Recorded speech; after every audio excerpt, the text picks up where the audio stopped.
Hey everyone, today I'll be talking about the HP Envy X360 2020. It is a relatively new entry in the company's lineup of 2-in-1 Ultrabooks and features Intel's latest 11th Gen processors or AMD's Renoir CPUs depending on make and model. Lately I've been getting a lot of queries regarding Ultrabooks and thus I got the HP Envy X360 in for review, and in this video I'm going to talk all about it, including the things that I like and dislike about this device. But let's discuss the pricing first.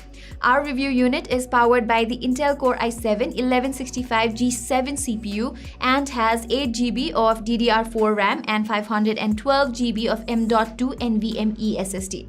Similarly, the HP Envy X360 is also available in two screen sizes, 13.3 inches and 15.6 inches, and the one that I have with me right now is the smaller 13-inch variant.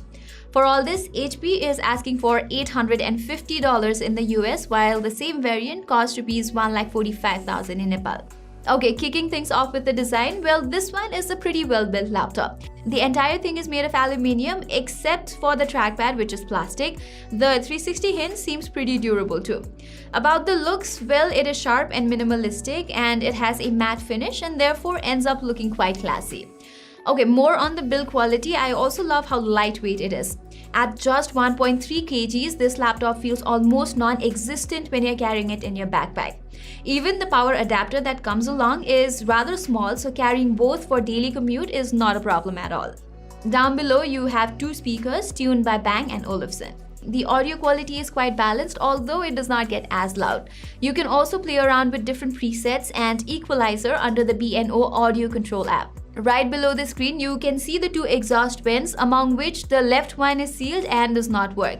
I guess it's only there so that the design does not look asymmetrical. At the back, there's the air intake vent and two horizontal rubber feet to keep the device firm on a flat surface.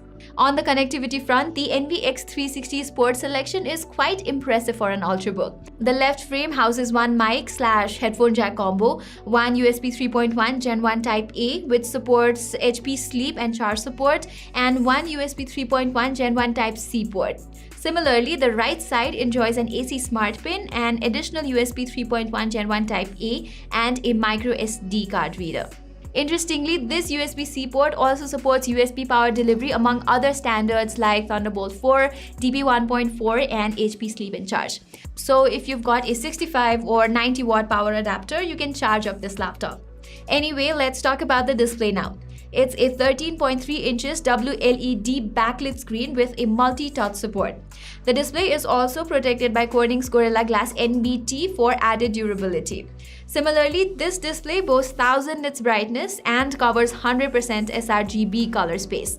But since it's a glossy panel, it's a bit reflective, so using it in a room with one or more light sources directly shining will be an irritating experience. The Envy X360 also implements HP's SureView Privacy Screen Filter panel. This dramatically minimizes the viewing angles to keep your sensitive information from prying eyes. You can turn it on with the F1 key, which dials down the screen backlight and then does its thing. But even with the SureView turned off, the viewing angles is not that great. So unless you're sitting straight up, the screen brightness and saturation see a considerable dip. Now talking about the brightness, this Ultrabook gets plenty bright and it's easily visible even when you're outdoors. However, when I use it in a pitch dark room, I wish the minimum brightness would go even lower. Envy X360's color reproduction is equally amazing. Our unit came with an excellent color calibration and we even used it in a couple of video editing projects. Moreover, you can also turn the hinge to share the display with others or all the way down to 360-degree for a full-on tablet-like experience. The touch response is excellent and I had a great time using the touchscreen, especially when playing a few games like Asphalt 9. Okay, as for the keyboard, you get a chiclet-style full-size keyboard with a pale gold accent. And from my experience, it gives a good typing experience and does not rattle much. The key travel is decent too, and it's really easy getting used to them. As expected, they're also backlit with single color and you can switch from two levels of illumination levels. Even the lowest level of the backlight is enough to have the keys' visibility enhanced. And since it's a privacy-focused laptop, there's a dedicated LED indicator for volume, microphone, and camera keys. For security purposes, this keyboard has a biometric fingerprint reader embedded with Windows Hello Certified, and it reads your fingerprint quite fast and with great accuracy as well. Moving on, this plastic trackpad is fine, but it certainly does not compete against the likes of the MacBook Pro or the XPS 13. It supports Synaptic Precision Touchpad Driver, and the multi-finger gesture works perfectly fine. Additionally, the integrated left and right keys are decent as well, but they do feel a little bit plasticky.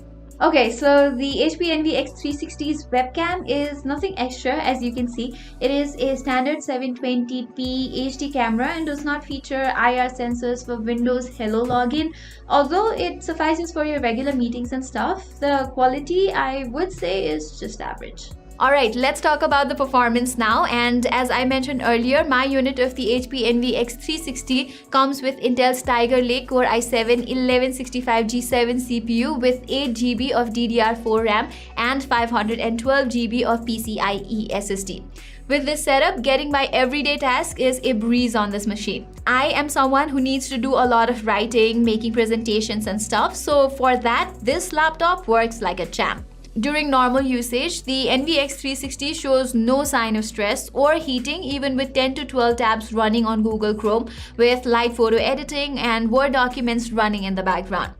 On the graphics front, the HP Envy X360 does not have a dedicated GPU, but its integrated Intel Iris Xe graphics, which we all know by now, is pretty impressive. So I also did some video editing on this laptop and it performed surprisingly well. I was expecting it to heat up quite bad or show some distress while doing so, but that was not the case at all. The laptop would heat up near the keyboard area with some fan noise after an hour or so, especially on the right side of the keyboard.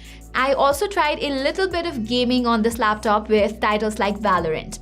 Under high settings with VSync turned on, I was able to get a stable 40 to 50 FPS. Now, turning off VSync and other settings like sharpening and distortion gets you to 65 to 85 FPS. However, you will suffer from FPS fluctuation when you're gaming every now and then. So yeah, this is not an ideal machine for gaming. To further optimize the performance, you can switch between different performance profiles under the HP Command Center or dedicated function keys. Besides this, there are no other settings like fan speed control. There's also this nifty little setting called focus mode. What it does is dim the backlight of the screen space that's not on focus, therefore letting you stay focused on your main task. Another thing that I like about the HP Envy X360 is its battery life. Although its 51 watt-hour battery does not sound like much, but I was really impressed with its endurance. It provided me with like 8 to 9 hours of battery while doing normal tasks such as using Chrome, making presentations and the like. All in all, the HP Envy X360 is a great 2-in-1 laptop on a budget and will get you through your everyday tasks quite easily. It is light, it is portable, and also powerful enough, therefore making it an optimal choice for office-going professionals or students. Having said that, the Envy X360 does have a few shortcomings of its own. For instance, the privacy screen filter-laden display compromises on the viewing angles. Plus, I kind of wish the trackpad was a little better as well. Furthermore, since this laptop is also targeting business professionals, HP could have included a better webcam too.